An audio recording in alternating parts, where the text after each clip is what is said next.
तो फाइनली मैं एक और ब्रांड न्यू सीरीज़ लेके आ ही गया और हाँ, मुझे पता है कि बहुत टाइम के बाद आ रहा हूँ। लेकिन मैं बता दूँ कि ये वीडियो मैं बहुत टाइम पहले से ही एडिट करना चालू कर चुका था। लेकिन हाँ, बीच में मैंने बंद कर दिया था क्योंकि कुछ रीज़न्स थे तो करना पड़ा, इसलिए मैं एक्टिव नहीं था चैनल पे।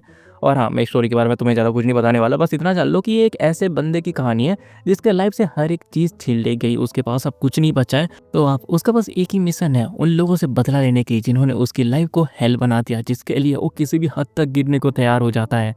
तो चलो ज़्यादा टाइम की बर्बादी ना करके वीडियो को स्टार्ट कर लेते हैं। तो कहानी की शुरुआत होती है और हम एक पर्सन को एक डब्बा लेके भागते हुए देखते हैं और यही हमारी कहानी का मेन हीरो है जो कि कहता है मुझे जल्दी पहुंचना होगा। और तभी हमारा सीन कट होता है और हम एक बार का सीन देखते हैं जहाँ पे एक रूम के अंदर से आवाज़ आती है, आखिरकार तुम ये कर क्या रहे हो? क्या तुम्हें पता भी है कि मैंने इस जगह पे कितने पैसे बर्बाद किए हैं और तुम मेरे लिए इस तरह की घटिया ड्रिंक लेके आई हो? जल्दी से मेरा आर्मांडो गोल्ड लेके आओ। और हमें पता चलता है ये जो पर्सन है इसका नाम है डाकुरा मित्सुरु, जो कि एक आईटी कंपनी का प्रेसिडेंट है। और तभी उसके सामने जो वेट्रेस होती है वो अपने सर झुकाते हुए कहती है, डाकुरा सा मुझे माफ़ कर दीजिए, लेकिन आप जिस चीज़ की मांग कर रहे हैं वो अभी आउट ऑफ स्टॉक है। लेकिन ये सुनते हुए बंदा बहुत ज़्यादा गुस्सा हो जाता है और कहता है इस तरह की बकवास बात करना बंद करो और अपने कपड़े खोल के नीचे सर झुकाओ। और ये सुनते ही उस बंदे के साथ जो तो लड़कियां होती है वो तो हंसने लगती है, लेकिन वो वेट्रेस डरने लगती है। और तभी जो बंदा है वो फिर से चिल्लाए कहता है मैंने बोला ना अपने कपड़े खोलो। लेकिन तभी वहाँ पे अपना हीरो आ जाता है और वो कहता है प्रेसिडेंट देरी के लिए मैं माफ़ी चाहता हूँ, ये रहा आपका आर्मांडो गोल्ड। और ये सुनने के बाद जो डकूरा होता है वो कहता है कि अच्छा, तो यहाँ पे दौड़ के लाने के टाइम पे तुमने मेक श्योर किया है ना कि वो हिले नहीं? और जो अपना हीरो होता है वो कहता है कि हाँ सर, मैंने पूरा मेक श्योर किया कि ये बिल्कुल भी नहीं हिला पूरे रास्ते। और ये सब वो प्रेसिडेंट सुन ही रहा होता है कि तभी अपना जो हीरो है वो एक और बात कहता है, और प्लीज़ आप हमारे स्टाफ को सेक्सुअली हैरेस करना बंद कर दीजिए।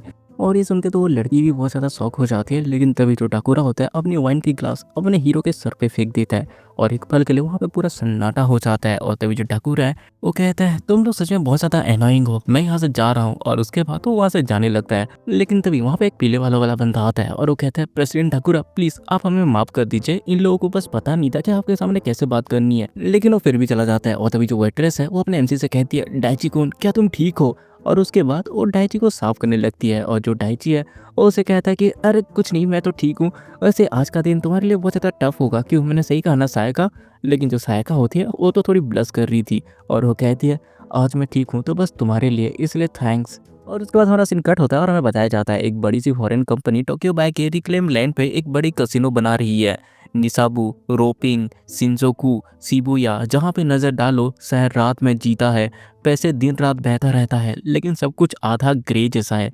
माफिया, याकुजा, कैपिटलिस्ट, पॉलिटिशियन और पैसे और पावर वाले लोग इस एरा पे टोक्यो पे राज करते हैं। ये सब होने से पहले कुरिसु फियोटो नाम का एक लड़का उतरा जो पैदा हुआ था रिच फैमिली में, लेकिन उसके दिल में बदला था। और रही बात हमारे हीरो की, जिसका नाम है डाइची इनोमोटो, एक सिंपल कॉलेज स्टूडेंट जो बस अपने कॉलेज लाइफ एंजॉय कर रहा है। जहाँ पे हम देखते हैं कि जो डाइची है वो कहता है कि अरे यार हमारे पास लिखने के लिए बहुत कुछ है। और तभी जो पीले वाला वाला बंदा होता है जिसका नाम होता है कादोटो गो, वो कहता है हम लोग एआई टूल का यूज़ कर सकते हैं इसे लिखने के लिए। लेकिन तभी वहाँ पे कोई कहती है गो तुम्हें पता है ना इस तरह की चीज़ें कैसे करते हैं?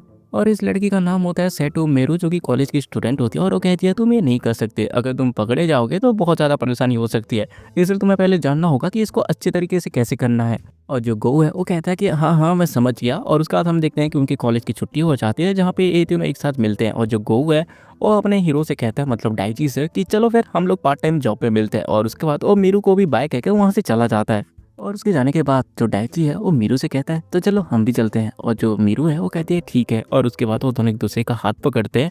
और इसको ना दूर से ना जो गो है वो भी देख रहा था, लेकिन वो इसको देख के बिल्कुल भी खुश नहीं होता, वो बहुत ज़्यादा गुस्से से इनको देख रहा होता है। और उसके बाद हम डाइची और मीरू को देखते हैं जो कि चलते हुए जा रहे थे। और तभी जो डाइची है वो मीरू से पूछता है वैसे अभी हम लोग डेट कर रहे हैं राइट? और जो मीरू है वो उसको हंसते हुए कहती है आखिरकार तुम अचानक से ये क्यों पूछ रहे हो? और तभी जो डाइची है वो कहता है वैसे आज तक तुम कभी मेरे साथ रुकी नहीं मीरू, मुझे पता है कि तुम बहुत ज़्यादा स्ट्रिक्ट हो, लेकिन तभी जो मीरू है वो कहती है सीरियसली अपने कान को भी खुजाना बंद करो। और उसके बाद वो डाइची को अपने पास खींच लेती है और उसके कान से धीरे से कहती है तुम बहुत ज़्यादा नॉटी हो डाइची। और उसके बाद वो आगे भागते हुए चली जाती है और वो कहती है तुम्हारा क्या ख्याल है इस बार समर ब्रेक पे हम एक ट्रिप पे चलें? और इसु की जो डाइची है वो कहता है कि क्या? और तभी जो मीरू है वो कहती है और वैसे तुम्हारा बर्थडे भी तो पास आ रहा है तो चलो फिर ठीक है हम उस दिन करेंगे। और ये कहते हुए वो अपने एक आंख मारती है और तुम्हें तो पता ही है वो किस चीज़ को करने की बात कर रही है। और ये सुन के जो डाइची है वो तो भाई शर्म से लाल हो जाता है। और तभी मीरू जाते हुए कहती है चलो फिर बाय, और हाँ अपने रिपोर्ट को प्रॉपरली करना। और जो यहाँ पे डाइची है वो तो अभी भी अपने सर को खुजाते हुए वहाँ पे खड़ा होता है क्योंकि इसको घंटा समझ नहीं आ रहा होता। और तभी हमारा सीन कट होता है और हम एक हॉस्पिटल को देखते हैं जहाँ पे डाइची की माँ एडमिट होती है और जो डाइची होता है वो उनके पास बैठ के आज पूरे दिन उसके साथ क्या क्या हुआ ये सब बता रहा था। जहाँ पे वो ये सब बताते हुए वो बहुत ज़्यादा खुश होता है, लेकिन उसकी जो माँ है वो तो सो रही थी। और तभी जो डाइची है वो अपने गाड़ी की तरफ देखता है जहाँ पे उसको बहुत ज़्यादा देरी हो चुकी होती है, और वो कहता है कि चलिए मैं आपसे कल मिलने दोबारा आता हूँ मॉम। और ऐसा कह के वो जा ही रहा होता है कि तभी उसकी मॉम की नींद खुल जाती है। और ये जानते ही जो डाइची होता है वो उसके मॉम के पास आता है और कहता है कि मॉम। और तभी उसकी जो माँ है वो कहते हैं कि अच्छा तो तुम आए हो। और जो डाइची है वो कहता है कि हाँ, मेरा जैसे ही लेक्चर खत्म हुआ मैं आपसे मिलने के लिए आ गया, इसलिए मैं अभी जा रहा हूँ, मुझे काम है। लेकिन उसकी जो माँ होती है उसकी तरफ हाथ बढ़ाते हुए कहती है मैं देख सकती हूँ तुम बहुत ज़्यादा मेहनत कर रहे हो और मुझे बहुत ज़्यादा बुरा लग रहा है। लेकिन जो डाइची है वो कहता है नहीं मॉम, ऐसी कोई बात नहीं है, मुझे तो कॉलेज से भी मिल चुकी है, अब सब कुछ सेट है, आप चिंता मत करिए। आपका क्या ख्याल है अगले हॉलीडे पे हम बीच पे घूमने जाएं? वैसे भी आपको समर बहुत ज़्यादा पसंद है ना? और उसकी जो माँ है वो भी हंसते हुए कहती है कि अच्छा बीच अच्छा है, उसमें मज़ा आएगा। और उसके बाद वो सो जाती है। और इसे देख के जो डाइची है वो धीरे से कहता है मॉम। और उसके बाद हमारा सीन कट होता है और हम देखते हैं डाइची को जो कि अपने काम पे होता है और कस्टमर को बाय कह रहा था। और उसके बाद वो मैनेजर के पास जाता है जहाँ पे जो मैनेजर है वो थोड़ा परेशान होता है। और उसको देख के जो डाइची है वो कहता है कि क्या हुआ मैनेजर, क्या सहायिका के बारे में कुछ पता चला? लेकिन जो मैनेजर है वो कहता है कि नहीं, वो मेरे मैसेजेस भी नहीं देख रही और ना ही मेरे कॉल को पिक कर रही है। और ये सुनते ही जो डाइची है वो भी सोच रहा होता है कि ये तो इस तरह से कभी नहीं करती, शायद कुछ हुआ होगा। और उसके बाद वो मैनेजर से कहता है वैसे मैनेजर आखिर गो कहाँ पे है? और जो मैनेजर है वो कहता है वो तो प्रेसिडेंट ढगूरा को वीआईपी रूम पे एंटरटेन कर रहा है, वो साला बंदा अलग ही नशे में रहता है, अगर वो यहाँ से चला जाता तो यार बहुत ज़्यादा शांति हो जाती। लेकिन तुम चिंता मत करो, जब तक वो एंटरटेन हो रहा है तब तक वो कुछ भी नखरे नहीं करेगा। लेकिन तभी वहाँ पे गोगना डाइची को ढूंढते हुए आता है और वो देखता है कि डाइची तो वहाँ पे पहले ही है। और वो कहते हैं अरे परफेक्ट टाइमिंग, मेरे साथ आओ। और ये सुन के जो डाइची है वो थोड़ा कंफ्यूज हो जाता है कि आखिरकार ये उसको बुला क्यों रहा है।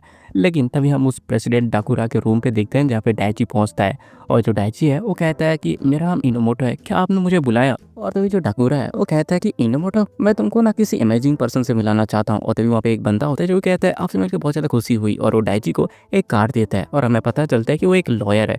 और जो डाइची है वो भी कंफ्यूज हो जाता है कि आखिरकार ये मुझे लॉयर क्यों दे रहा है। लेकिन तभी जो डाकुरा होता है वो कहता है कि ये जोकासाकी एक बहुत ही ज़्यादा अमेजिंग लॉयर है, ये कोई ऐसा पर्सन नहीं है जिसको कि तुम जैसा कोई मिल पाए। और तभी वो जो लॉयर है वो बैठते हुए कहता है चलिए बहुत बातचीत हो गई, अगर आपके साथ कुछ होता है तो आप मुझसे कॉन्टेक्ट कर सकते हैं।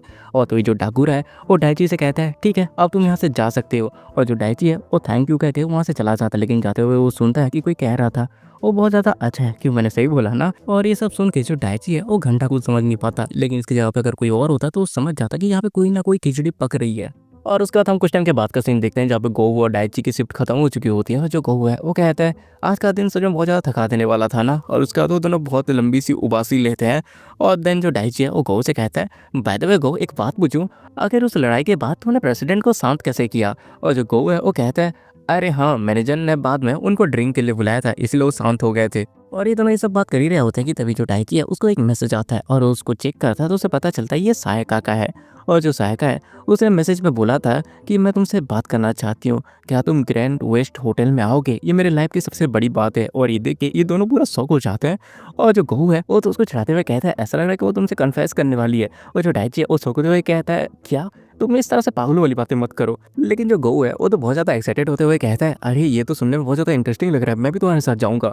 और उसके बाद हमारा सीन कट होता है और हम ग्रैंड वेस्ट होटल को देखते हैं जिसके अंदर ये लोग जैसे ही एंटर मारते हैं जो डाइची है वो चारों तरफ देखते हुए कहता है ये पहली बार है जब मैं इतने ज़्यादा एक्सपेंसिव एरिया पे आया हूँ। और उसके बाद वो सहायिका को मैसेज करता है कि मैं होटल पहुँच गया हूँ, अब मुझे कहाँ पे जाना है। और जो सहायिका है वो उसको रिप्लाई देती है कि तुम रूम नंबर 1815 में आ जाओ 10 मिनट के अंदर, और हाँ प्लीज़ डाइची कुन अकेले आना। और जो डाइची है वो कहता है कि आखिरकार ये क्या बात करना चाहती है। और जो गो है वो कहता है किसे पता, लेकिन मुझे ऐसा लग रहा है कि वो बहुत ज़्यादा सीरियस है और ऐसा भी लग रहा है कि वो बहुत ज़्यादा डेस्परेट है, तो मैं वहाँ पे जाना चाहिए राइट। और ये सुनते ही जो डाइची है वो कहता है कि हाँ तुमने सही कहा, चलो फिर मैं चलता हूँ, मैं तुमको बाद में टेक्स्ट कर दूंगा। लेकिन अभी जो गो है वो उसको रुकते हुए कहता है अरे रुको जरा। और उसके बाद ना उसको एनर्जी ड्रिंक देता है और कहता है ये low energy drink P low. और ये सुनते ही जो अपना डाइची होता है वो समझ नहीं पाता कि क्या एनर्जी ड्रिंक। और तो ये जो गो है वो कहता है कि तुमने अपने आप को देखा, तुम बहुत दिनों से अच्छे से सो नहीं पाए हो, तुम देख के बहुत ज़्यादा डरावने लग रहे हो। और ये सुनते ही जो डाइची है वो थैंक्स कहता है और उसको अपने बैग में रखने लगता है। लेकिन जो गो है वो कहता है अरे रुको, मुझे भी आधा पीना है, इसलिए अभी तुम आधा पी लो और बाकी को मुझे दे दो। और ये सुनते ही जो डाइची है वो भी ज़्यादा कुछ नहीं सोचता और उसी के सामने उसको पी लेता है। और उसके पीने के टाइम पे हम देखते हैं कि जो गो है वो एक स्माइल दे रहा था, मतलब उसका कुछ तो शैतानी प्लान था जिसके बारे में हमें पता नहीं है। और उसका जो डाइची होता है वो उसको आधा दे देता है और कहता है ये लो तुम्हारा आधा।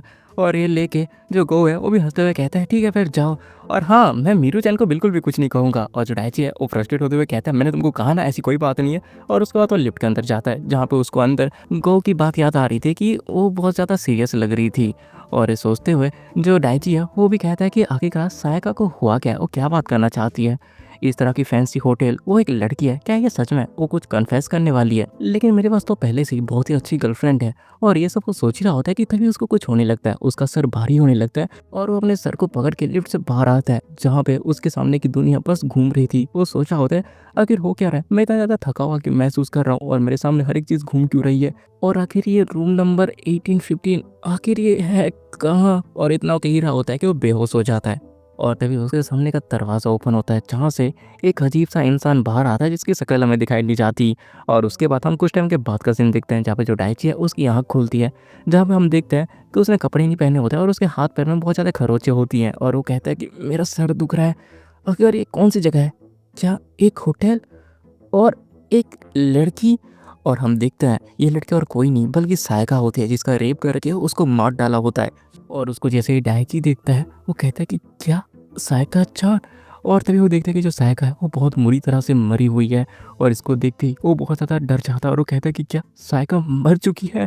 और वो डर के मारे बेड से नीचे गिर जाता है जहाँ पे हम देखते हैं कि उसके और सायका के कपड़े इधर उधर बिखरे हुए होते हैं जैसे कि उसी ने ही उसको मारा है। वो अलग ही सदमे में होता है और वो सोच रहा होता है आखिरकार ये क्या हो गया, सायका आखिर तुम मर कैसे गई? और उसके बाद वो अपने आप को देखते हैं जहाँ पे उसने कपड़े नहीं पहने थे और वो कहता है कि क्या मैं आखिरकार नेकेड क्यों हूँ और मेरे कपड़े? लेकिन तभी उसको कुछ दर्द होता है और वो अपने हाथ की तरफ देखता है जहाँ पे ना बहुत ज़्यादा ऐसे नाखून मारने के निशान थे। और वो कहता है आखिरकार ये है क्या? लेकिन तभी वहाँ पे बेल रिंग होता है और वहाँ से आवाज़ आती है पुलिस। और ये सुनते ही जो डाइची है वो बहुत ज़्यादा खुश हो जाता है और कहता है कि क्या पुलिस? और उसके बाद वो गेट के पास जाते हुए कहता है कि थैंक्स, कोई तो आया। और उसका तो दरवाज़ा खोलते हुए कहता है क्या आप पुलिस हो? लेकिन तभी जो पुलिस होते हैं वो उसी को ही पकड़ लेते हैं और उसको नीचे पटक देते हैं। और एक पुलिस वाला कहता है कि जाओ उसे चेक करो। और उसके बाद वो आयका को चेक करते हैं जहाँ पे वो लोग देखते हैं कि जो आयका है वो मर चुकी है। और जो डायची है वो चिल्लाता रहता है कि मैंने ये नहीं किया, मैंने ये नहीं किया। लेकिन वो जो पुलिस ऑफिसर है वो उसको दबाते हुए कहता है कि अपना मुंह बंद करो, बात करने क्यों किसने कहा है? और उसके बाद हम देखते हैं उसी होटल के बाहर का सीन जहाँ पे जो पुलिस ऑफिसर्स होते हैं वो डायची को पकड़ के लेने लगते हैं। और जो डायची है वो हमें बताता है इसी तरह से मुझे फोर्सफुली अरेस्ट कर लिया गया। और उसको जैसे वो लोग लेके जा रहे होते हैं तभी हम यहाँ पे गो को देखते हैं जो कि बहुत ही ज़्यादा खुश होता है और वो एक डेविल्स स्माइल भी देता है। देन हमारा सीन कट होता है और हम सेंट्रल पुलिस स्टेशन को देखते हैं जिसके अंदर जो डायची है उसको ना उसके लॉयर के पास लाया जाता है और हमें पता चलता है ये वही लॉयर है जिसको उस प्रेसिडेंट ने दिया था। और वो कहता है क्या आपने मुझे बुलाया था यहाँ पे? और तभी जो डायची है उसको देख के बहुत ज़्यादा खुश हो जाता है और कहता है कि थैंक्स आपका यहाँ पे आने के लिए। और वो जो लॉयर है वो कहता है कि अरे यार तुमको चिंता करने की ज़रूरत नहीं है, मैं डेफिनेटली तुम्हारी मदद करूँगा। और उसके बाद वो दोनों बातचीत करते हैं। और उसके बाद हम देखते हैं कि वो जो लॉयर है वो कह रहा था इनोमोटो डायची 20 साल का लड़का, उस दिन रात को उसको 20 साल की तनाका सायका ने बुलाया था जहाँ पे तुम गए थे, लेकिन ड्रग्स और दारू पीने के बाद तुमने उसके साथ सेक्सुअल एक्ट किया और कुछ आर्ग्यूमेंट्स के बाद तुमने उसको मार डाला। लेकिन इतना सुनते ही जो डायची है वो गुस्से से चिल्लाते हुए कहता है कि नहीं ये सच नहीं है।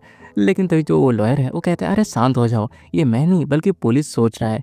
और जो डायची है वो कहता है लेकिन मैंने ये सच में नहीं किया, अब गौ से जाके बात क्यों नहीं करते, उसको तो सब कुछ पता है। और ये सुनते ही जो लॉयर है वो कहता है ऑफकोर्स मैंने उससे बात की है और ना कि बस उससे बात की है बल्कि तुम जहाँ पे पार्ट टाइम काम करते हो वहाँ के मैनेजर से भी बात की और यहाँ तक कि तुम्हारी गर्लफ्रेंड मीरू से भी।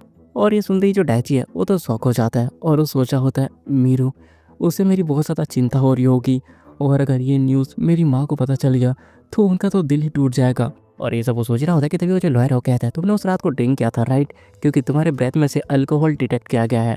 और जो डायची है वो कहता है कि मुझे याद नहीं। और तभी जो लॉयर है वो कहता है और मैंने ये भी सुना कि तुम अल्कोहल को ज़्यादा हैंडल नहीं कर पाते। और बस इतना ही नहीं बल्कि तुम्हारी यूरिन से ड्रग्स भी डिटेक्ट हुए हैं। और ये सुनते ही जो डायची है वो शौक होते हुए कहता है कि क्या? और उसका तो गुस्से से अपने हाथ को उस दीवार में पटकते हुए कहता है कि नहीं मैं डेफिनेटली ड्रग्स नहीं लेता।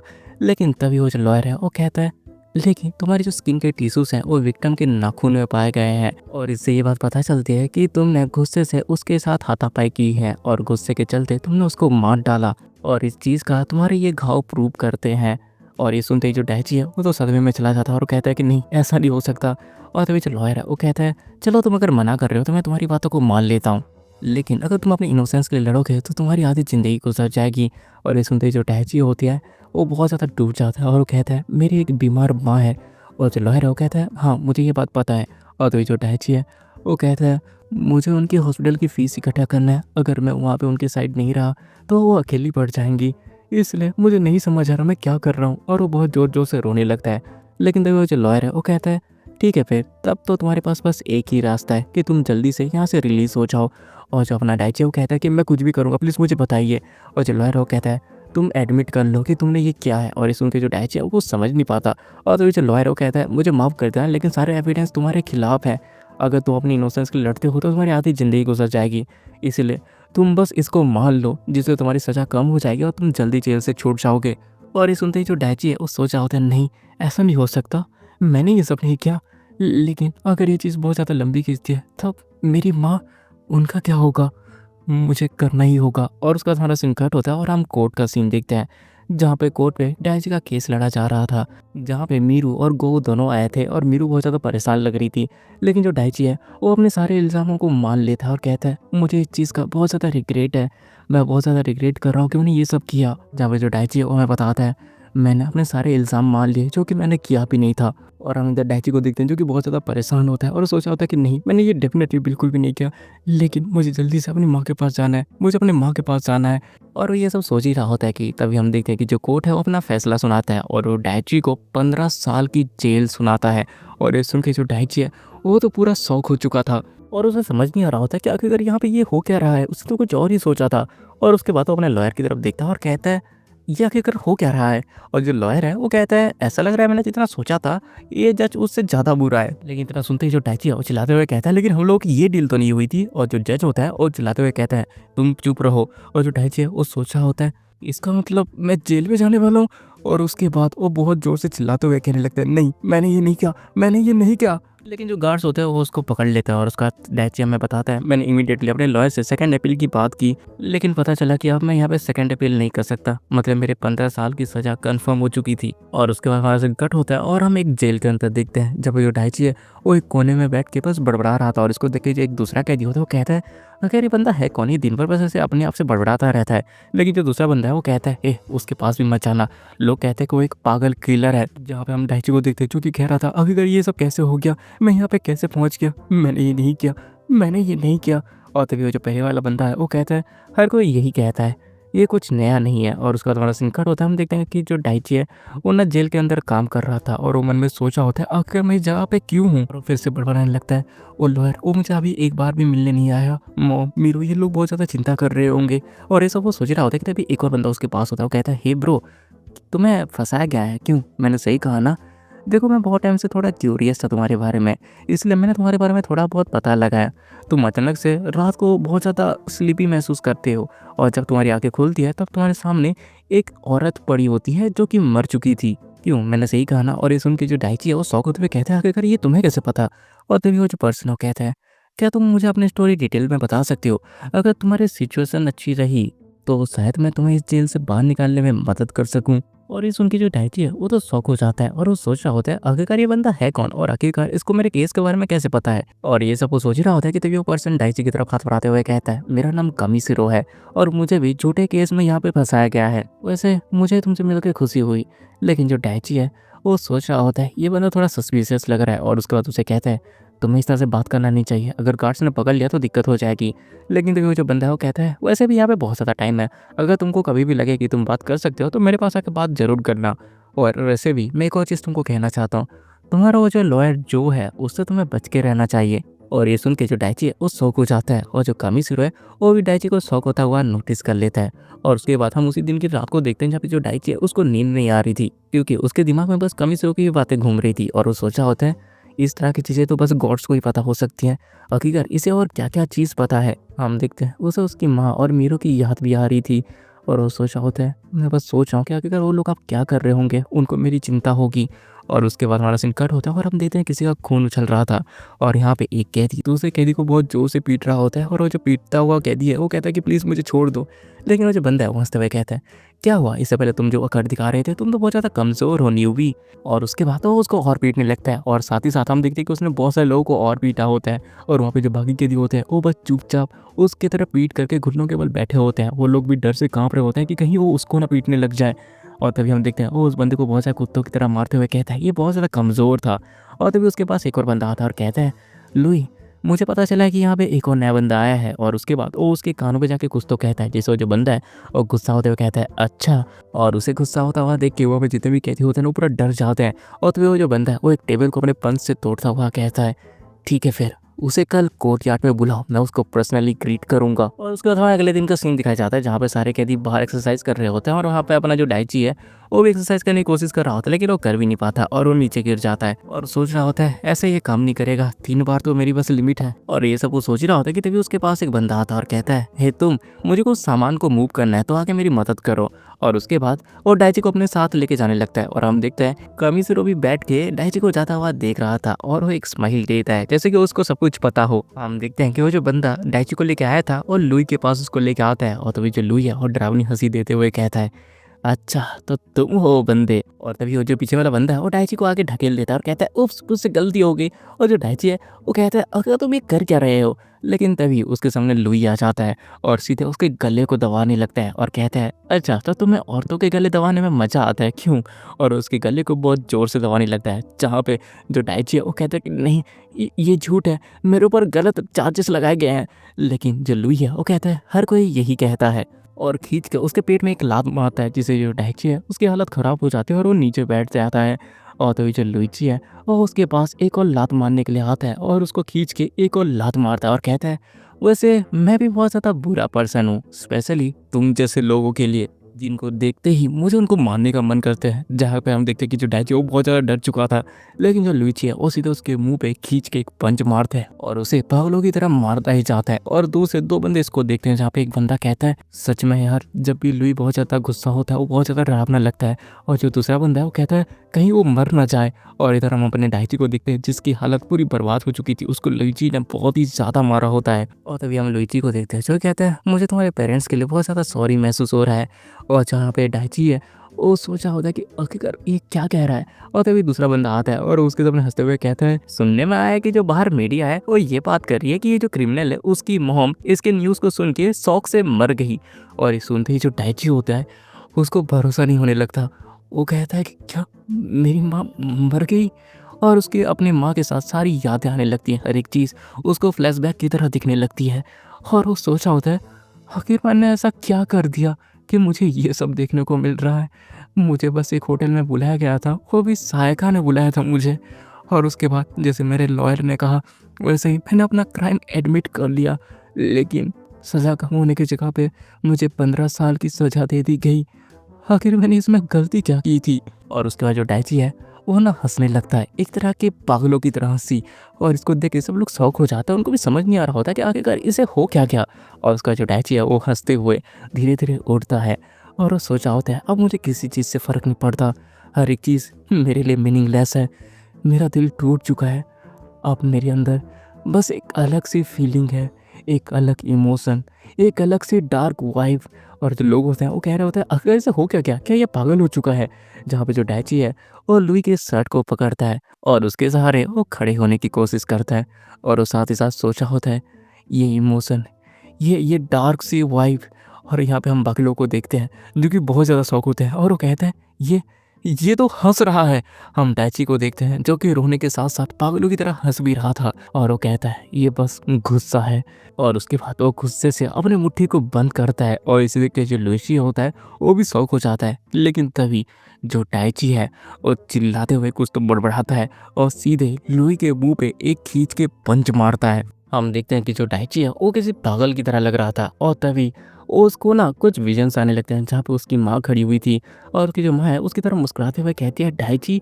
और इसे देख के जो डाइची होता है वो कहता है कि मॉम।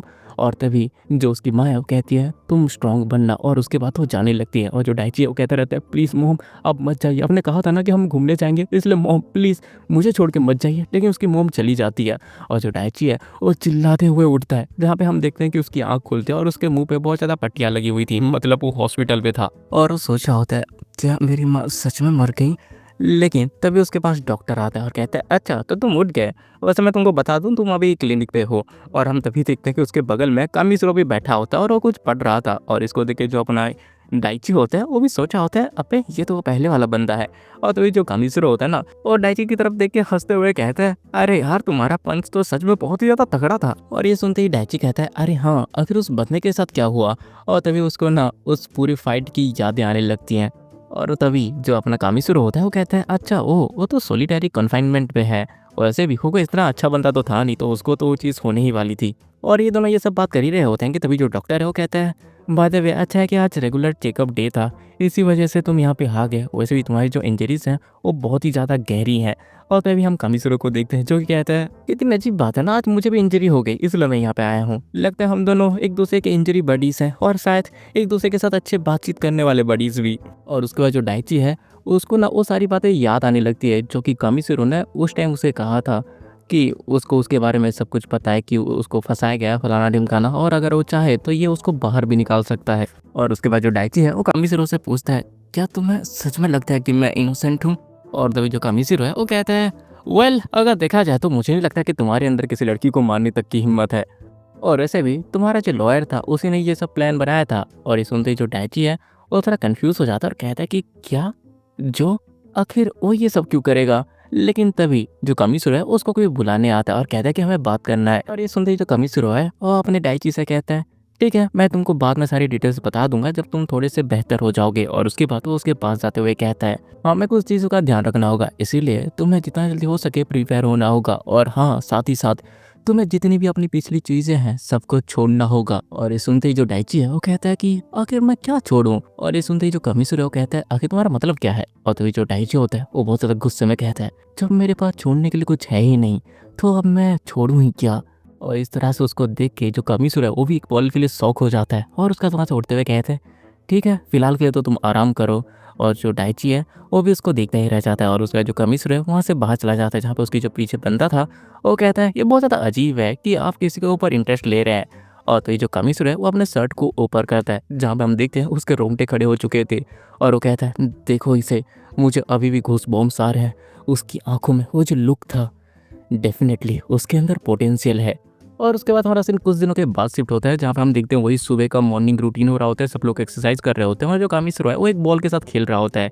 और तभी वो कहता है अरे यार तुम्हारे एक्सप्रेशन तो पूरी तरह से अलग लग रहे हैं। और हम देखते हैं वहाँ पे डाइची आया होता है जो कि बहुत ही ज़्यादा सीरियस था। और तभी जो कामिशिरो है वो फिर से अपने बॉल के साथ खेलते हुए कहता है क्या तुम्हें कोई चीज़ चाहिए। और तभी जो डाइची है वो कहता है तुमने पहले कहा था कि तुम मुझे यहाँ से बाहर निकालोगे आखिरकार तुम्हारा इससे मतलब क्या था। और तभी जो अपना कामिशिरो है वो कहता है आखिर हमने एग्जैक्टली कहा क्या था तुमसे। और तभी जो डाइची है वो फ्रस्ट्रेट होते हुए कहता है कि क्या तुम मुझे किसी अच्छे से लॉयर से इंट्रोड्यूस नहीं करवाने वाले। एक मिनट कहीं तुम मुझे यहाँ से भागने में मदद करने के बारे में तो नहीं बोलने वाले। और तभी जो कामिशिरो है वो कहता है देखो मैं अभी तुमको डिटेल्स नहीं दे सकता जब तक मुझे ये कंफर्म ना हो कि तुम सीरियस हो। और ये सुनते ही जो डाइची है वो कहता है आखिर मैं तुमको कैसे दिखाऊं कि मैं सीरियस हूँ। और ये सुनते ही जो कामिशिरो है वो धीरे से उड़ता है और अपना चश्मा खोलता है और बहुत ही ज्यादा सीरियस होकर कहता है मुझे तुम बताओ कि यहाँ से बाहर निकलने के बाद तुम आखिरकार एग्जैक्टली करोगे क्या। और ये सुनते ही जो डाइची है वो उसको देख के शौक हो जाता है और कहता है कि इस बंदे का तो ऑरा पूरा चेंज हो चुका है। और उसके बाद वो कहता है मैं और वो सोचने लगता है मुझे यूनिवर्सिटी से एक्सपेल कर दिया गया उस इंसिडेंट के बाद और मुझे अपने लॉयर से भी मेरे दोस्त और मेरी गर्लफ्रेंड के बारे में पता नहीं चला। और अगर मेरी माँ सच में मर चुकी है तब मेरे पास कुछ भी नहीं है खोने के लिए। और ये सब चीज़ हुआ है उस इंसिडेंट की वजह से। और उसके बाद वो उसे कहता है अगर कोई ऐसा है जिसने उस लड़की को मारा है जिसे मैं जानता हूँ और सारा का सारा दोस्त मुझे दे दिया है। हम देखते हैं ये सब कहते हुए वो बहुत ज़्यादा गुस्से में था और वो सोचा होता है उसकी वजह से मैं इस ट्रैप पे फंसा और उसकी वजह से मेरी माँ। और उसके बाद वो चिल्लाते हुए उससे कहता है अगर मैं यहाँ से बाहर निकलता हूँ तो मैं असली कल्प्रीट को पकड़ूंगा जिसने मुझे यहाँ पे फंसाया और मैं उससे अपने इसी हाथों से बदला लूंगा। और ये सुनते ही वो पूछता है क्या तुम इसके लिए अपना सब कुछ गंवाने के लिए तैयार हो। और ये सुनते ही जो डाइची वो कहता है कि सब कुछ क्या सब कुछ मेरे पास गंवाने के लिए कुछ बचा ही नहीं है। और ये सुनते ही जो कामिशिरो है वो भी कहता है मैं भी एक ऐसा पर्सन हूँ जिससे हर एक चीज़ छीन ली गई थी लेकिन मेरे पास स्टिल अभी भी कुछ छुपे हुए क्रिप्टो करेंसी हैं और अगर तुम जो चीज़ कह रहे हो वो चीज़ सच है तो मैं तुमको यहाँ से बाहर निकालूंगा और मैं तुम्हें अपना सब कुछ 50 बिलियन येन की जो क्रिप्टो करेंसी है वो दे दूंगा जो कि बाहरी वर्ल्ड पे छुपे हुए हैं। और ये सुनते ही जो डाइची है वो थोड़ा शौक हो जाता है और एक पल के लिए वहाँ पे सन्नाटा हो जाता है। और तभी जो डाइची है वो कहने ही वाला होता है ऐसा हो ही नहीं सकता कि मैं। लेकिन तभी जो कामिशिरो कहता है कि तुम इसमें भरोसा नहीं करते। नहीं मुझे पता था कि तुम यही कहोगे। और उसका वहाँ से जाते हुए कहता है ठीक है फिर जब तुम्हारा माइंड चेंज हो तो अब मुझे तुम बता सकते हो। और हाँ एक और चीज़, इस प्रिजन में ना एक लाइब्रेरी है जहाँ पे विंडो के पास सबसे ज़्यादा टॉप सेल पे पूरे राइट की तरफ एक बुक है जिसमें ब्लैक कलर के स्पाइन है, तो मैं उसको शायद पढ़ना चाहिए, बहुत ही अच्छी बुक है। और उसके बाद वो वहाँ से चला जाता है और डाइची बस उसको देखता ही रह जाता है। और तभी उसके पास ना कुछ लोग आते हैं और एक बंदा कहता है मिस्टर क्या तुम जिंडाई से थोड़े क्लोज हो? लेकिन जो डाइची है वो कहता है कि नहीं ऐसी बात नहीं है। और तभी वो जो बंदा है वो कहता है वो बंदा एक ठग है, इसलिए जितना हो सके उससे उतना दूर रहो, इसमें ही तुम्हारी भलाई है। और ये सुनते ही जो डाइची है वो कहता है कि क्या ठग? और तभी वो जो बंदा है वो कहता है ये बस एक र्यूमर है, लेकिन मैंने सुना था कि उसने बहुत ही लार्ज स्केल का फ्रॉड और मर्डर किया था और इसके अलावा वो याकुजा के साथ भी मिला हुआ है। और ये सुनते ही जो डाइची है वो भी सोच रहा होता है आखिरकार ये पर्सन है क्या चीज़। और उसके बाद हमें कुछ टाइम के बाद का सीन दिखाया जाता है जहाँ पे जो डाइची है वो लाइब्रेरी में जाता है, जहाँ पे वो देखता है कि जो लाइब्रेरी है वो पूरी तरह से खाली है। और उसके बाद कामिज़िरो के बताया अनुसार वो जाके ना सेल पे उस बुक को ढूंढने लगता है, जहाँ पे उसको वो बुक दिख भी जाते हैं और उसको पकड़ के कहता है ये रहा वो बुक जिसमें वो ब्लैक कलर की स्पाइन है। लेकिन वो तभी देखता है कि इस बुक के ऊपर ना ब्लैक कलर का कवर लगाया गया है, लेकिन जो बाकी बुक्स है उसमें कोई कवर नहीं है। और उसके बाद वो थोड़ा आसपास देखता है और चुपके से उस बुक के कवर को हटा देता है। और जैसे ही उसको हटाता है वो जो देखता है उससे पूरा शॉक हो जाता है, क्योंकि उस बुक के ऊपर ना कामिसिरो की फोटो थी। और इसे देख के वो भी सदमे में होता है और वो सोचा होता है क्या ये पर्सन, आखिर इसकी ये बुक यहाँ पे क्या कर रही है। और उसका जो डाइची है वो हर दिन उसको जितना भी फ्री टाइम मिलता है उसमें जाकर वो उस बुक को पढ़ता था। और उसके बाद एक हफ्ता गुजर जाता है और हम देखते हैं कि जो सारे प्रिजनर्स होते हैं वो सो रहे थे और साथ ही डाइची भी सो रहा होता है। लेकिन तभी उसकी आंख खुलती है और जैसे ही उसकी आंख खुलती है वो पूरा शॉक हो जाता है। हम देखते हैं कि उसके सामने कामिसिरो बैठा था जो कि एक डेविल से स्माइल दे रहा होता है। और तो जो डाइची है वो धीरे से कहता है आखिर तुम इस सेल में आए कैसे? और तो जो कामिसिरो है वो कहता है तुम चिंता मत करो ये लोग उठेंगे नहीं। और उसके बाद वो एक सीसी दिखाते हुए कहता है क्योंकि मैंने गार्ड्स को कहा था कि इनको थोड़ा ज़्यादा देर तक सुला के रखें। और ये देखते ही जो डाइची है वो शौक होते हुए कहता है आखिर तुम हो कौन? और तभी जो कामिसिरो है वो कहता है तुमने उसको पढ़ा था क्यों क्यों मैंने सही कहा ना? और तभी जो डाइची है वो कामिसिरो से कहता है कोसुके जिंडाई एक यंगेस्ट पर्सन जो कि कंपनी को सीधे पब्लिक में लेके चला गया था, एक बहुत ही बड़ा बिजनेस मैनेजर जिसने कि बहुत सारे फ्रॉड और मर्डर्स किए हुए हैं, यही बात है ना? और तभी जो कामिसिरो होता है वो कहता है कि हाँ ऐसा ही है, इसीलिए मैं तुमसे दोबारा पूछता हूँ कि क्या तुम अपने बदले के लिए आपका सब कुछ खोने के लिए तैयार हो? और ये सुनते ही जो डाइची है वो भी सोचा होता है ये पर्सन सच में अलग है, ये मेरे सेल पे इस तरह से आके मुझसे इस तरह से बात कर सकता है, डेफिनेटली इसका मतलब इसके पास पावर है। और उसके बाद जो डाइची है वो उसे कहता है मेरे पास खोने के लिए कुछ भी नहीं है, इसीलिए अगर मुझे मौका मिलता है उस पर्सन से बदला लेने का जिसने मुझे यहाँ पे फंसा है तो मैं कुछ भी करने को तैयार हूँ। और हम एक तरह से देखते हैं कि वो एक साइकोपैथ की तरह लग रहा था। और ये सुनते ही जो कामिसिरो है वो भी हंसते हुए कहता है ठीक है फिर ये लो तुम्हारा पहला मिशन। और ये सुनते ही जो डाइची है वो भी ध्यान से सुनने लगता है। और तो जो कामिसिरो है वो कहता है मैं चाहता हूँ कि यहाँ पे एक पर्सन है जिसके तुम्हें करीब जाना होगा। और तभी हम एक सेल का सीन देखते हैं जहाँ पे दो लोग डर रहे होते हैं और एक बंदे को बवासीर हुआ होता है, या शायद मैं गलत बोल रहा हूँ क्योंकि उसकी गांड मारी गई होती है और उनको मारने वाला कोई और नहीं बल्कि एक पर्सन था हट्टा कट्टा वाला, जैसा कि उस सेल के हर एक पर्सन की गांड मारी थी। और तभी वो उस पर्सन को देखते हैं जो कि कहता है अरे यार क्या वो यहाँ पे है, क्या मुझे मेरी सपनों की प्रिंसेस कहीं पे मिलेगी? और ये बंदा एक्चुअल में गे होता है और इसी के पास ही रांची को जाना है।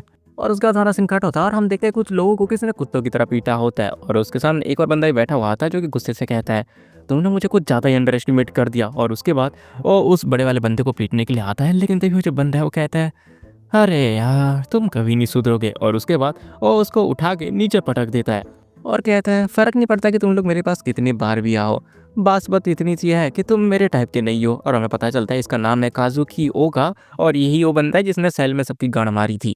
और उसके बाद तो वहाँ से जा ही रहा होता है कि तभी उसके सामने कामिसिरो और डाइची आते हैं और जो कामिसिरो है वो कहता है तो हमेशा की तरह बहुत ज़्यादा स्ट्रांग हो मिस्टर ओगा।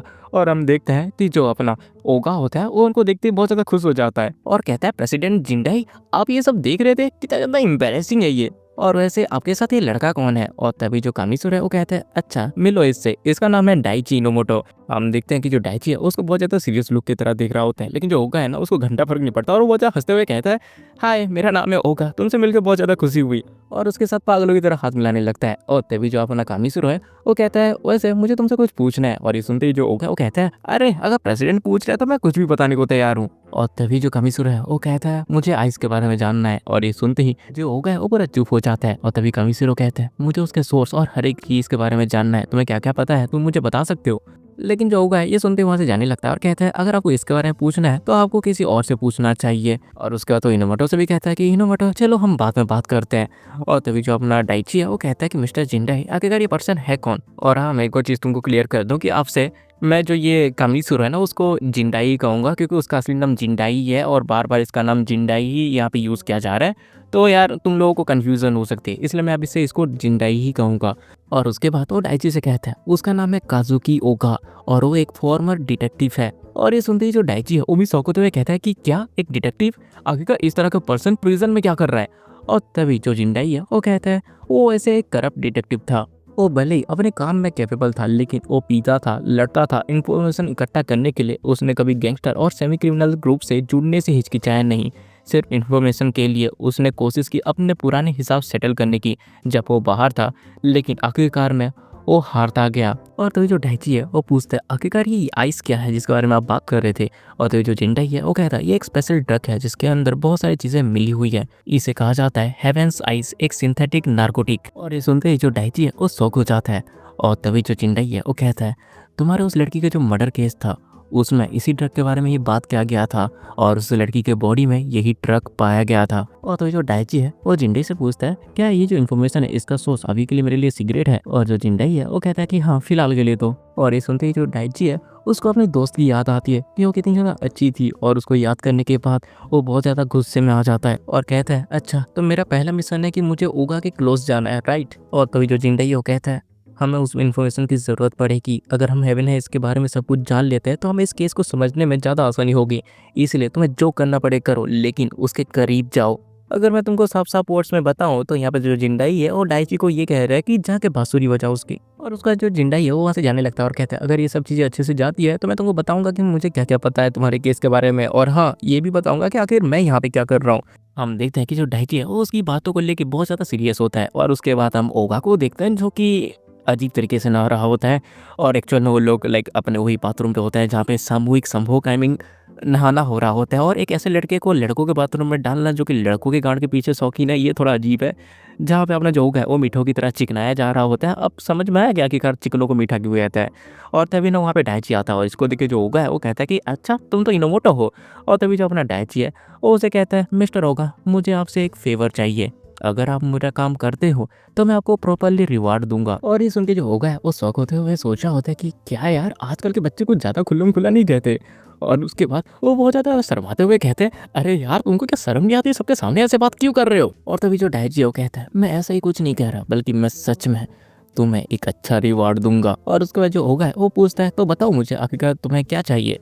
और तभी वहाँ का जो गार्ड है वो चिल्लाते हुए कहता है हे यहाँ पे बातचीत करना मना है। और तभी जो डाइची है वो धीरे से कहता है हम लोग इसके बारे में बाद में डिस्कस करेंगे। और उसका जो डाइची है वो वहाँ से उड़ता है। लेकिन तभी ओगा को डाइची की तीसरी टांग दिखती है और इसे देखते ही वो पूरा सदमे में हो जाता है और वो कहता है कि क्या 44 कैलिबर, इसे तो यहाँ पे इलीगल होना चाहिए।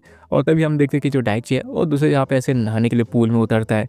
और जो ओगा है वो उसको देख के सोचा होता है ये बंदा, मैं भरोसा नहीं कर पा रहा कि इसके ऐसा क्यूट शक्ल वाला लड़का, इसके नीचे इतना बड़ा गन छुपा हुआ है। लेकिन तभी जो डाइची है वो कहता है होगा। और ये सुनते ही जो होगा वो अपने ख्यालों से बाहर आता है और थोड़ा शौक हो जाता है। और तभी वो कहता है कि क्या हुआ। और तो जो डाइची वो कहता है क्या तुम थोड़ी देर के लिए अपनी आंखें बंद करोगे। और जो होगा है ये सुनते ही अपनी आंखों को बंद कर लेता है। लेकिन उसके दिमाग में अजीब गरीब ख्याल आ रहे होते हैं। क्या आखिरकार ये मुझे आंख बंद करने के लिए क्यों कह रहा है, क्या ये मेरे साथ कुछ करने वाला है। शायद शायद एक केस।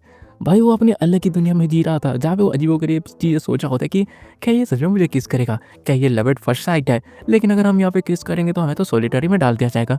लेकिन सोचा जाए तो कितना ज़्यादा रोमांटिक होगा कि हम दोनों एक साथ सॉलिटरी के अंदर रहेंगे। और उसके बाद वो बड़बड़ाने लगता है अगर मैं सच बताऊं तो मुझे ऐसे प्रिंसेस टाइप के लड़कों से ज़्यादा एक क्वीन टाइप के लड़कों में ज़्यादा इंटरेस्ट है। लेकिन अगर तुम इतना कह ही रहे हो तो मैं थोड़ा सा कॉम्प्रोमाइज़ कर सकता हूँ। और अपने से होटोगा ना किस करने के लिए रेडी हो ही रहा होता है कि तभी उसको आवाज़ आती है डाइची की होगा अपनी आंखें खोलो। और उसका जो होगा वो अपनी आंखें खोलता है और कहता है आखिरकार ये क्या है। वो देखता है कि वो जगह पूरी की पूरी खाली थी। और जो होगा वो शौक होते हुए कहता है कि आखिर ये क्या है। और तभी हम देखते हैं कि जो डाइची है उसने भी अपने 44 कैलिबर को गमछे से ढक रखा होता है। और जो होगा वो हंसते हुए कहता है अच्छा तो ये प्रेसिडेंट जिंडाई का क्या धरा है, ना कि बिजनेस बल्कि यहाँ पे जितने गार्ड्स थे उनको भी बाहर हटा दिया। सच में यार अमीर लोग बहुत ज़्यादा अजीबोगरीब चीज़ें करते हैं। और तो जो डाइची है वो कहता है मुझे तुम्हारे पास जो इन्फॉर्मेशन है वो चाहिए, प्लीज़ मुझे हेवन साइज के बारे में बताओ। लेकिन जो ओगा है उसका तो सारा मूड ही खराब हो गया था, इसलिए वो कुछ नहीं कहता। और तो जो डाइची है वो कहता है मैं यहाँ पे कुछ ऐसे खुद की क्यूरियोसिटी के लिए ये सब नहीं पूछ रहा, बल्कि मैं जिस केस में यहाँ पे फंसा हूँ उसमें मेरी जो लड़की थी वो इसी ड्रग की वजह से मरी थी। इसीलिए प्लीज़ मुझे उस पर्सन के बारे में बताओ जो कि ये सब बेचता है, मुझे उससे उसके क्लाइंट के बारे में जानना है। इसलिए तुम्हें जो भी पता है कौन इसे बेच रहा है, कैसे बेच रहा है, सब कुछ मुझे बताओ। और तभी जो ओगा है वो कहता है अगर मैं रिफ्यूज़ कर देता हूँ तब क्या करोगे। और इतना सुनते जो डाइची है वो जो दाढ़ी नहीं बनाते वो वाला ब्लेड सीधे ओगा के गर्दन पे रख देता है और कहता है ज़्यादा कुछ नहीं, बस तुम सेविंग कर रहे थे और गलती से वो ब्लेड तुम्हारे गर्दन पे लग गया जिससे बहुत ज़्यादा ब्लीडिंग हुई और तुम मर गए। एक नॉर्मल सा एक्सीडेंट जो हमेशा जेल में होता ही रहता है। और जो ओगा है वो कहता है प्रिंसेस आखिरकार किस बड़े एडल्ट ने तुमको इस तरह की चीज़ें कहने को सिखाया है। लेकिन तभी जो डाइची है वो कहता है मुझे भी ये सब करने की कोई मन नहीं है, लेकिन अगर तुम कुछ नहीं करते तो मुझे तुम्हारे ऊपर थोड़ा रफ ट्रीटमेंट करना होगा। लेकिन तभी जो होगा है वो हंसते हुए डाइची के हाथ को पकड़ता है और उसको उठा के सीधे जमीन में पटक देता है और कहता है तुम्हारे जैसे क्यूट प्रिंसेस को इस तरह की बातें नहीं करनी चाहिए। और उसके बाद वो डाइची के करीब जाने लगता है, लेकिन तभी वो उसके गर्दन में तो तिल दिखता है और उसको देख के वो शौक होते हुए कहता है प्रिंसेस तुम्हारे गर्दन पे तो बहुत ज़्यादा इंटरेस्टिंग तिल है। और इससे पहले कि वो डाइची के वाईफाई पे अपने आप को कनेक्ट कर पाता तभी जो डाइची है वो ओगा के बाबूराव को पकड़ लेता है और जो ओगा है बहुत दर्द में चिल्लाता है। और तभी जो डाइची है वो उसको खींच के एक लात मारता है, लेकिन जो ओगा है उसको डॉज कर लेता है और कहता है लिटिल प्रिंसेस मैं तुमको बता दूं मुझे BDSM कुछ इतना खास पसंद नहीं है। लेकिन तभी जो डाइची है वो कहता है देखो मेरा तुमसे कोई दुश्मनी नहीं है, लेकिन मुझे अपना बदला पूरा करने के लिए जो करना पड़े मैं वो करूँगा। और तभी जो ओगा है वो हंसते हुए कहता है अरे यार तुम भी एक नमूने हो, लेकिन तुम्हारी इन्हीं हरकतों की वजह से मैं तुमको और भी ज़्यादा पसंद करने लगा हूँ। और उसके बाद वो अपने पूरे हवस भरे हाथों को लेके उसकी तरफ बढ़ने लगता है। और यहाँ पे जो डाइची है वो अपने पिछवाड़े को बचाने के लिए अपना ब्लेड आगे कर लेता है। और उसके बाद हमारा सीन जिंदाई पे जाता है जो कि बात उसके बाहर बैठा हुआ था। और तभी वो जो गार्ड है वो कहता है हे क्या तुम्हारा खत्म नहीं हो गया, अगर किसी को पता चल गया तो मेरी जॉब जा सकती है। लेकिन जो जिंदाई है वो कहता है मैंने उसे प्रॉमिस किया था कि मैं उसके लिए 5 मिनट निकालूंगा, लेकिन तुम चिंता मत करो, अगर तुम्हारी जॉब यहाँ से चली भी जाती है तब तुम्हें बाहर पैसों की दिक्कत बिल्कुल नहीं होगी। और ये सुनकर वो जो गार्ड है वो भी कुछ नहीं कहता और उसका सीन हमारा वापस से डाइची और ओगा पे जाता है, जहाँ पे जो डाइची है ओगा से कहता है सुनो ओगा मुझे उस आइस के बारे में इन्फॉर्मेशन चाहिए क्योंकि उसने एक ऐसे पर्सन को मारा है जिसको मैं जानता था।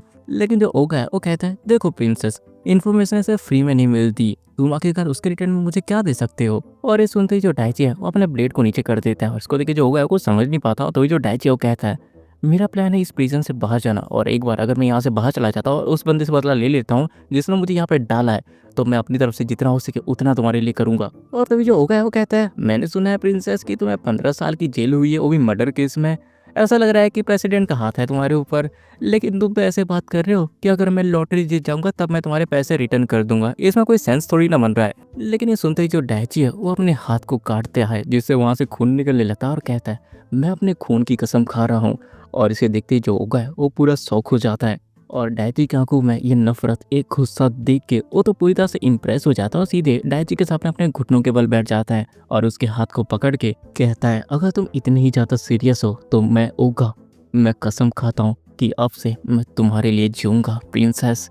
और उसके बाद तो उसके घाव को चाटने लगता है और इस तरह से वो एक पागल साइको की तरह लग रहा था। और वो कहता है अब मैंने तुम्हारे जीन्स को याद रख लिया है। और ये जो डाइची है ये देख के वो भी कंफ्यूज होता है कि साला मैं किस भैंसी दरिंदे से बात कर रहा हूँ। और उसका जो ओगा है वो भी अपने पीठ करते हुए कहता है मेरे पास भी एक स्कार है। और उसके बाद वो अपने पीठ में दिखाता है जहाँ पे बहुत बड़ा घाव का निशान था, और ये निशान मुझे एक डीलर ने दिया था जब मैं क्लब PR पे अंडरकवर ऑपरेशन कर रहा था। और ये देखते ही जो डाइची है वो कहता है क्या इसका मतलब वो डीलर। और तभी वो कहता है कि हाँ वो हेवन आइस का डीलर था जिसे तुम ढूंढ रहे हो, और वो क्लब अभी भी उस जगह पे जरूर होगा, अगर तुम्हारे पास कोई पर्सन है तो तुम वहाँ पे इन्वेस्टिगेट कर सकते हो। और ये सुनते ही जो डाइची है वो बहुत ज़्यादा खुश होकर उसके हाथ को पकड़ के ना उसे थैंक्स कहता है। और इसे देख के जो ओगा है वो तो बहुत ज़्यादा ब्लश करने लगता है और वो कहता है कि अरे प्रिंसेस तुम भी। लेकिन तभी वहाँ पे गार्ड्स आ जाता है और चिल्लाते हुए कहता है कि आखिरकार तुम तो यहाँ पे क्या कर रहे हो। और उसके बाद वो उन दोनों को दबोच लेते हैं और जो गार्ड है वो कहता है कि आखिरकार ये दोनों यहाँ पे रह कैसे गए, यहाँ का इंचार्ज कौन है। और तभी जो डाइची है वो ओगा की तरफ देखता है और जो ओगा है वो एक आंख मारते हुए कहता है कि चलो फिर बाद में मिलते हैं। और उसके बाद हमारा सीन कट होता है, हम सोलिटरी कन्फाइनमेंट को देखते हैं जहाँ पे जो डाइची है वो अंदर बंधा हुआ पड़ा था। और तभी एक जो गार्ड है वो चिल्लाते हुए कहता है तुम्हें यहाँ पे पूरे 2 हफ्ते रहने पड़ेंगे ताकि तुम्हें अपने सबक मिल सके। और उसके बाद वो उसके अंदर से उसका खाना फेंक देता है जो कि सीधे जमीन में गिरता है। और इस चीज़ को डाइची भी देख रहा था लेकिन वो कुछ कर भी नहीं सकता क्योंकि उसके हाथ पैर बंधे हुए थे। और उसका जो डाइची और रिंग थे उसके पास जाता है और वो सोच रहा होता है 2 हफ्ते ये तो 15 साल के कंपेयर में बहुत छोटा सा दिन है, मुझे सोचने के लिए बहुत ज़्यादा टाइम मिल चुका है। अगर मैं उस बंदे से बदला ले लेता हूँ जिसने मुझे यहाँ पे डाला है तो मैं यहाँ पे रेंगते हुए मिट्टी में भी सर्वाइव करने को तैयार हूँ। और उसके बाद हमारा सीन 2 हफ्ते के बाद शिफ्ट होता है, जहाँ पे जो डाइची है उसको उसके सेल में लाया जाता है और उसे कहा जाता है कि अगली बार से ख्याल रखना। और जो डाइची है वो कहता है मुझे लगा था कि मैं वहाँ से जल्दी बाहर आ जाऊँगा। लेकिन जो जिंदाई होता है वो कहता है देखो यार, मैं इस जेल का कोई राजा-वाजा नहीं हूँ जो तुम्हें हर चीज़ से जल्दी निकाल लूँ। क्योंकि आधे से ज़्यादा गार्ड और उसके साथ वो स्ट्रिक्ट वार्डन, ये लोग मेरे कंट्रोल से बाहर हैं। हम दोनों एक सेल में बैठे हैं, यही बस मैं कर सकता हूँ। और तभी जो डाइची है वो कहता है जब मैं सॉलिटरी पे था तब मैं अपने केस के बारे में बहुत कुछ सोच रहा था और तुम्हारे बारे में भी। क्या तुम्हें नहीं लगता कि टाइम आ चुका है कि तुम मुझे बताओ मेरे केस और यहाँ से बाहर निकलने के बारे में? अदरवाइज मैं तुमको इन्फॉर्मेशन नहीं दूंगा जो कि मैंने ओगा से आइस के बारे में निकाला था। और तो ये जो जिंदा है वो कहता है तुम्हें थोड़ा बहुत तो आइडिया लग ही चुका होगा क्यों? और जो डाइची है ये सुनते हुए कहता है देखो मैं इतना कंफर्म तो नहीं हूँ। और उसके बाद तो अपने दोस्त प्रेसिडेंट और उस लॉयर के बारे में सब कुछ बताता है। और जो जिंदाई है वो कहता है कि देखो तुम्हें थोड़ा बहुत तो आइडिया ठीक लग चुका है, लेकिन बस यहाँ से बाहर निकलने से तुम उनसे बदला ले नहीं पाओगे, इसलिए मैं तुमको वेपन दूंगा जिससे तुम उनसे बदला ले सकते हो। और ये सुनते ही जो डाइची है वो शौक होते हुए कहता है कि क्या क्या तुम्हारे वेपन का मतलब वो क्रिप्टो करेंसी है जो तुम मुझे देने वाले थे?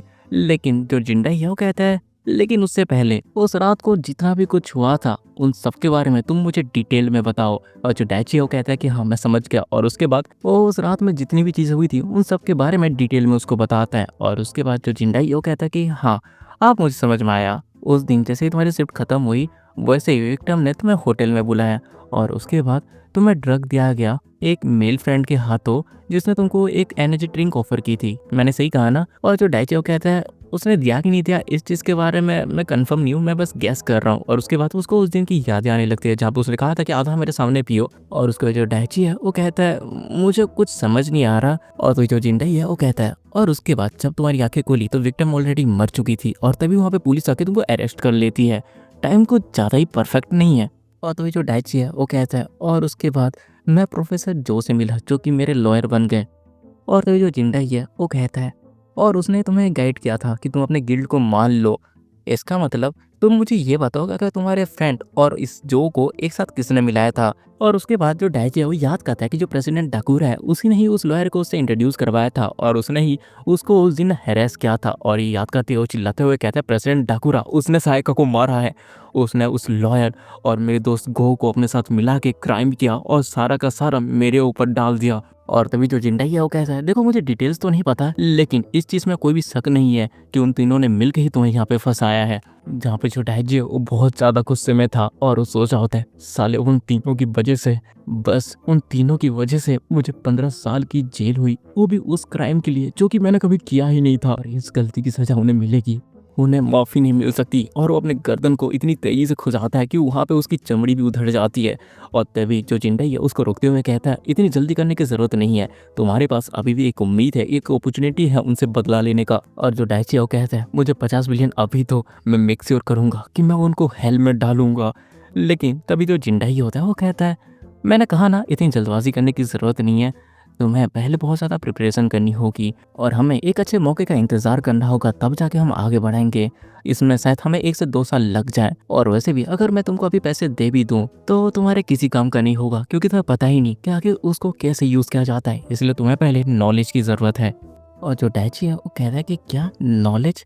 और उसका जो जिंदाई होता है ना वो उसको एक बुक देता है और कहता है इस बुक में लिखा हुआ है कि उम्मीद और इंतज़ार ये सबसे बड़ी चाबी होती है। और जो डाइची है उसको देख ही रहा होता है कि तभी जो जिंदाई है वो कहता है देखो इस साल जब तक हमारे पास अपॉर्चुनिटी नहीं आती मैं मेरे पास जितना भी नॉलेज है वो मैं सब तुम्हें दूंगा। और उसके बाद से जिंदाई का प्रिजन स्कूल स्टार्ट हो जाता है जहाँ पे हम देखते हैं वो दोनों लाइब्रेरी पे जाते हैं। और जो जिंदाई है वो कहते हैं सबसे पहले हम बेसिक इकोनॉमिक्स से सीखेंगे।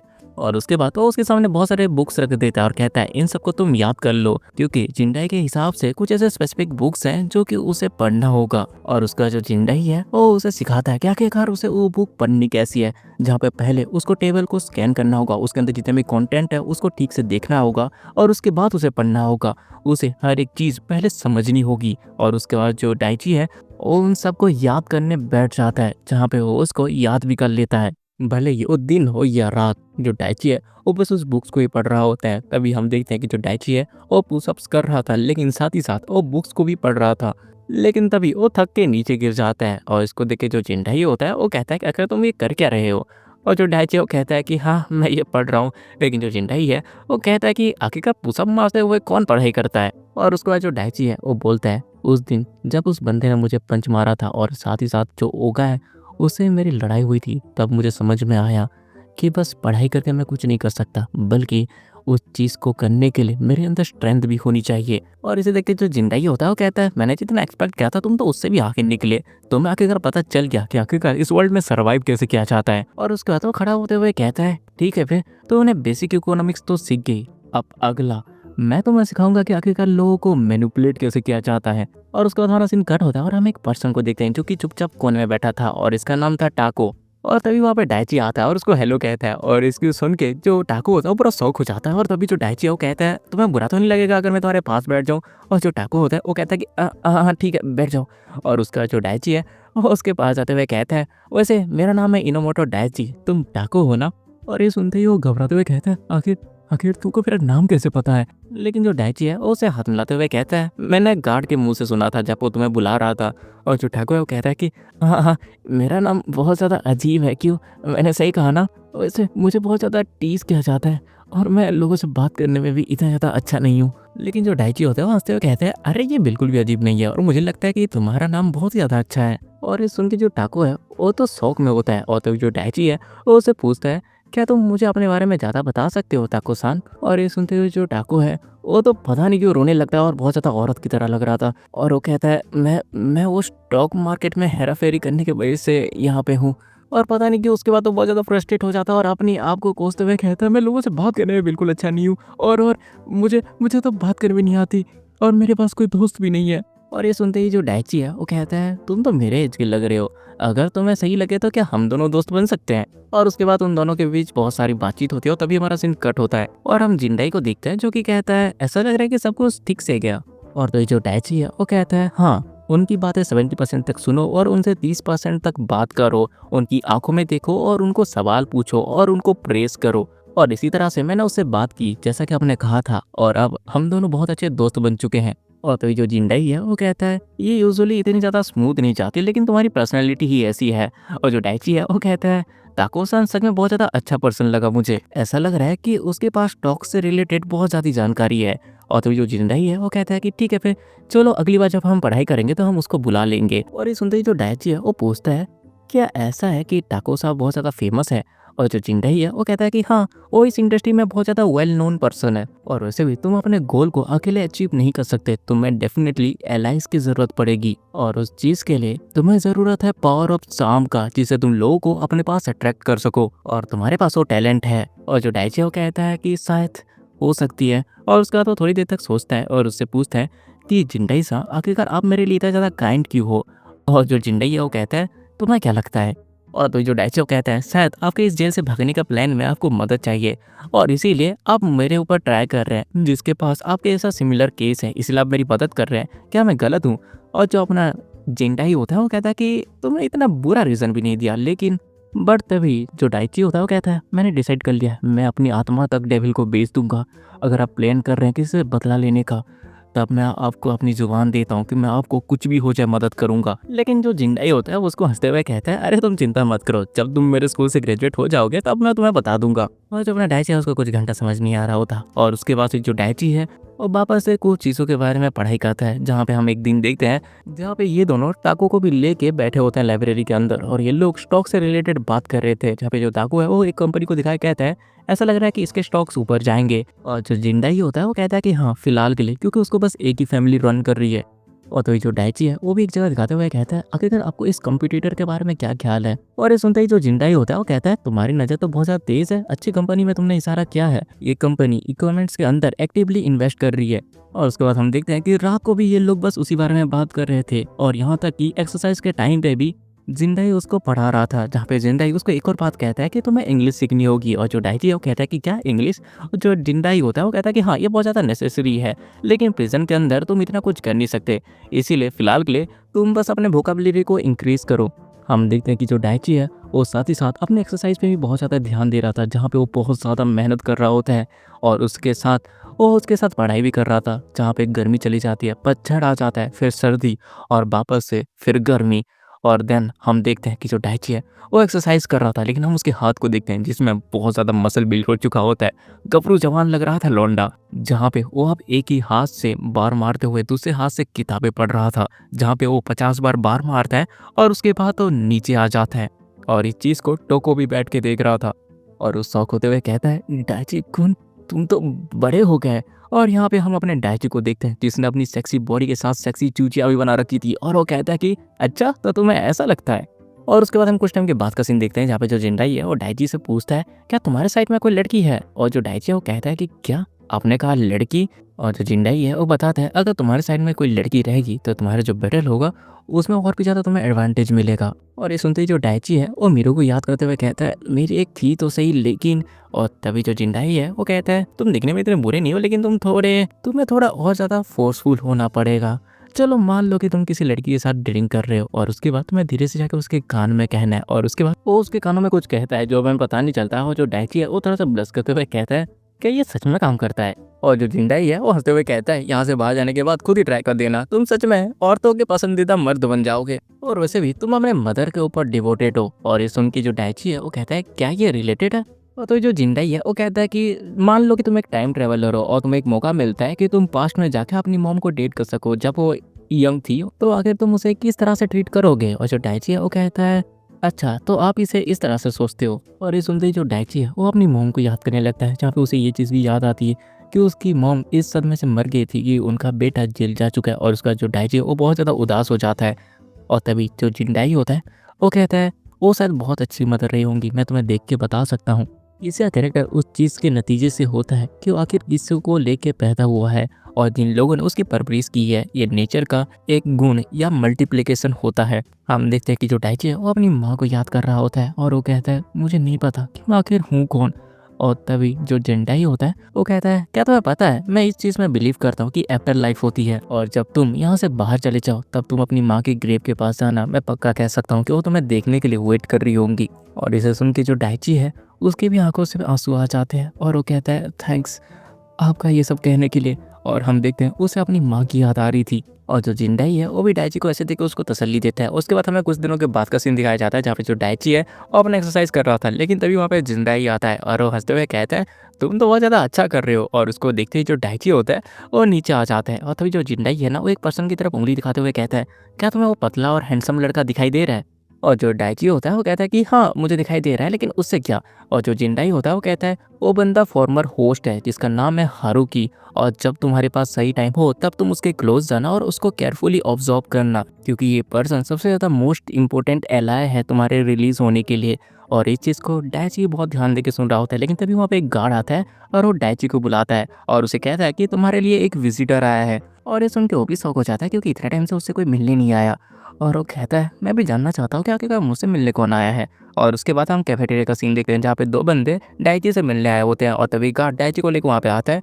उनमें से जो मोटा वाला बंदा होता है वो कहता है, मेरा नाम यामासीता है और मैं मेट्रोपॉलिटन से हूँ, और मेरे साथ पुलिस डिपार्टमेंट के क्रिमिनल इन्वेस्टिगेशन डिवीजन 2 के पर्सन है। और तभी जो डाइची है वो कहता है, ठीक है मैं समझ गया, मैं आपकी क्या मदद कर सकता हूँ। एक मिनट, क्या ऐसा है कि मेरे केस के ऊपर दोबारा से इन्वेस्टिगेशन की जा रही है? लेकिन वो मोटा कहता है, अरे रुको रुको रुको, ऐसी बात नहीं है, हम किसी और चीज़ के बारे में बात करने के लिए आए हैं। ये बात है जिंडाई के बारे में। और उसके बाद वो जो मोटा है वो डाइची से कहता है, क्या मैं स्मोक कर सकता हूँ? और जो डाइची वो कहता है कि हाँ ठीक है। और उसका तो जो मोटा है वो सुट्टा जलाते हुए कहता है, इनोमोटो तुम उस बंदे के बहुत ज़्यादा क्लोज हो। और जो डाइची है वो कहता है कि हाँ हम लोग सेम सेल में हैं तो हम बात करते रहते हैं। और फिर जो मोटा है वो कहता है, जैसे कि तुमको पता है वो अरेस्ट हुआ था बस मर्डर के लिए नहीं, बल्कि उसने बहुत सारे फाइनेंशियल क्राइम भी किए थे जिससे बहुत ही बड़ा डैमेज पहुंचा था इकोनॉमी को।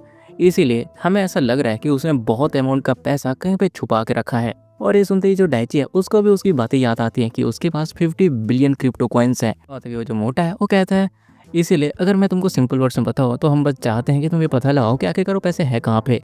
और जो डाइची वो कहता है, अच्छा तो आप मुझे स्पाई बनाना चाहते हैं? और तो ये जो मोटा है वो कहता है, ऐसी बात नहीं है कि हम तुम्हें ये सब फ्री में करवा रहे हैं, तुम्हें इसका रिवॉर्ड भी मिलेगा। एक जूनियर है जो कि मिनिस्ट्री ऑफ जस्टिस की यूनिवर्सिटी पे पढ़ता है, अगर तुम हमारे साथ अच्छे से कोऑपरेट करो तो हम तुमको एक सूटेबल रिवॉर्ड ऑफर कर सकते हैं। और ये सुनते ही जो डाइची है वो कहता है कि क्या रिवॉर्ड? और तभी वो जो मोटा है वो कहता है कि हाँ जल्दी इस जेल से रिहाई, शायद ये पॉसिबल हो जाए। लेकिन डाइची को पता चल जाता है कि ये उसके मजे लेने वाला है, और वो सोचा होता है मुझे और 10 साल इस प्रिजन में रहना है। और ये लोग कह रहे हैं कि मैं जल्दी यहाँ से छोड़ जाऊँगा। लेकिन वो पर्सन जिनटाई और ये सब सोच ही रहा होता है कि तभी वो जो मोटा है उसके कंधे पे हाथ रखते हुए कहता है, अरे यार तुम एक ऐसे पर्सन नहीं हो जिसको कि इस तरह की जगह पे रहना चाहिए। क्यों, मैंने सही कहा ना? तो ठीक है, चलो तुम स्मार्टली काम करो और उसके बाद हम तुमको जल्दी यहाँ से छुटकारा दिला देंगे। और तो जो डाइची होता है वो कहता है, डिटेक्टिव क्या आप आफ्टर लाइफ पे बिलीव करते हो? और वो जो मोटा डिटेक्टिव होता है हंसते हुए कहता है, क्या ये रिलीजन के ऊपर है? लेकिन जो डाइची है वो सोचा होता है, उसने मुझे कहा था कि आफ्टर लाइफ होती है। और उसको उसकी बात याद आती है जहाँ पे उसने कहा था कि तुम्हारी मम्मी सच में तुमको देखना चाहती होंगी। और उसके बाद वो उठते हुए कहता है, मैं इस तरह से उसको धोखा नहीं दे सकता, और वैसे भी बस एंकरेज के लिए मैं उसके पास जाके ये सब हरकत तो नहीं करने वाला। और ये सुनकर जो मोटा डिटेक्टिव होता है वो कहता है, तुम बहुत ज़्यादा पछताओगे। लेकिन जो डाइची होता है वो कहता है, हाँ हाँ देख लेंगे। और उसके बाद वो गार्ड्स के साथ वहाँ से चला जाता है। और जाते हुए वो मन में सोचा था, मैं अब कभी भी अथॉरिटीज़ के ऊपर भरोसा नहीं करूँगा। और उसके बाद हमारा सीन कट होता है और हम प्रेसिडेंट डाकुरा को देखते हैं, जो कि वजह से अपना वाइन पी रहा था। और तभी उसके सामने ना उसका वही लॉयर होता है जो कि कहता है, डाकुरा क्या आपको डाइची नोमोटा याद है? और जो डाकुरा वो कहता है, ऑफकोर्स मुझे याद सर, मैं तो साले उस इडियट को थैंक्स करना चाहता हूँ क्योंकि उसकी वजह से मैं इतनी अच्छी लाइफ गुजार रहा हूँ। और तभी वो जो लॉयर है वो कहता है, मैंने सुना है कि वो जिंदाई के बहुत ज़्यादा करीब आ चुका है। और ये सुनते ही डाकुरा बहुत ज़्यादा शौक होते हुए कहता है कि क्या जिंदाई के करीब? और तभी वो जो लॉयर है वो कहता है, मुझे ऐसा लगता है कि जो इनोमोटो डाइची है उसे तो इस दुनिया से गायब हो जाना चाहिए। और इसी के साथ अपना ये जो एपिसोड है ये खत्म हो जाता है। देखो यार, मैं ट्राई करूंगा कि इसका अगला एपिसोड कल ही आ जाए क्योंकि और ज़्यादा चैप्टर बचे नहीं है। तो मैं अपनी तरफ से पूरा ट्राई करूंगा कि कल ही मैं इसको एक्सप्लेन करके डाल दूँ। तो चलो, अब कहने को कुछ बचा नहीं है। अगर तुमको वीडियो पसंद आई है तो तुम्हें बताए क्या करना है, लाइक मारो, सब्सक्राइब मारो, प्यार से कमेंट कर दो, जितना हो सके उतना वीडियो को शेयर करो। तो मिलते हैं अगली वीडियो में, तब तक के लिए बाय।